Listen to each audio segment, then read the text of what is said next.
Hello. Today I just wanted to talk through a few things that it's really helpful for parents to know about feeding their baby with a cleft. Ideally before that happens, but even if you've already, you've had your baby, you've got the diagnosis, and you're not sure on feeding or finding feeding a bit different to what you expected, these things that I wanted to talk to should really help for you to hopefully to feel more confident and more supported.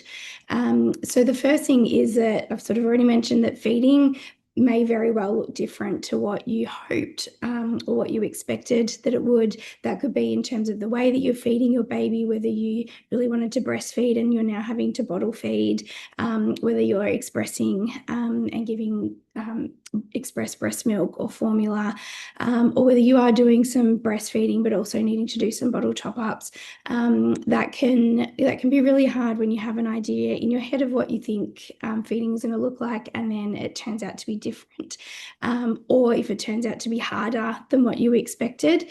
And it's okay to feel like that. It is an adjustment period.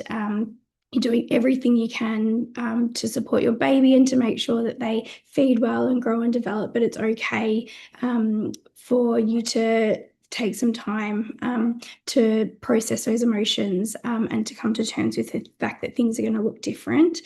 It also doesn't mean that you've failed. The cleft the cleft feeding challenges because of that structural change in your baby's anatomy. It's not because of anything that you've done or haven't done.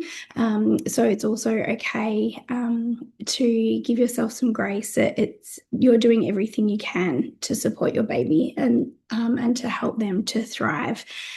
And I guess as part of that, sometimes, adjusting what you see as successful feeding. So from a speech pathology perspective, what we're looking for in terms of successful feeding is a baby is feeding safely. Most importantly, that milk is going down the right way. The baby's feeding effectively, so they're drawing enough milk out and efficiently enough so that they can actually take in enough milk to be able to grow and develop, which supports their brain development and all of their growth and all of their nutrition and hydration needs.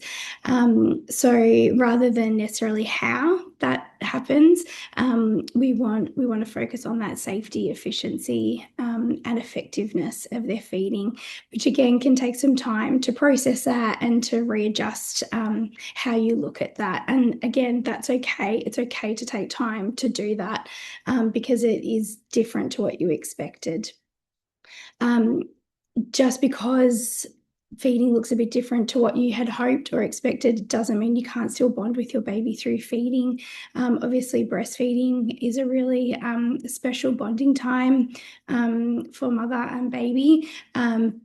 But even if you can't breastfeed, or if breastfeeding looks different because of the cleft, then it doesn't mean that you can't bond with your baby. You still have that time with them. You can still have the face-to-face interaction during your feeding that you do with breastfeeding. You can still have all of that, or another caregiver can do that as well. If you're not doing all of the feeding, if it's bottle feeding, you can still have that bonding time. It can still be a really special time, particularly once the right supports are in place and feeding feels you feel confident, baby feels confident, baby's feeding effectively and efficiently.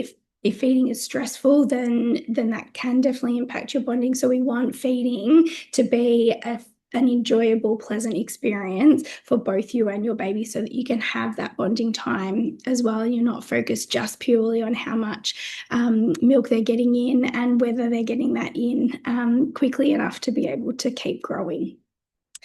And I guess to help all of this, preparation, knowing what to expect of feeding a baby with a cleft, and having the right supports in place through your cleft team, through a lactation consultant, through a speech pathologist, to help support you and your baby so that you do get the right feeding equipment, you do get the right feeding strategies in place to make feeding safe, efficient, and effective, and something that both you and your baby can really enjoy.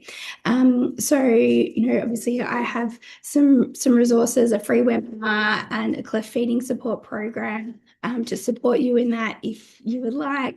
Have a look in my link in my bio, all the details. I hope this helped. Thanks.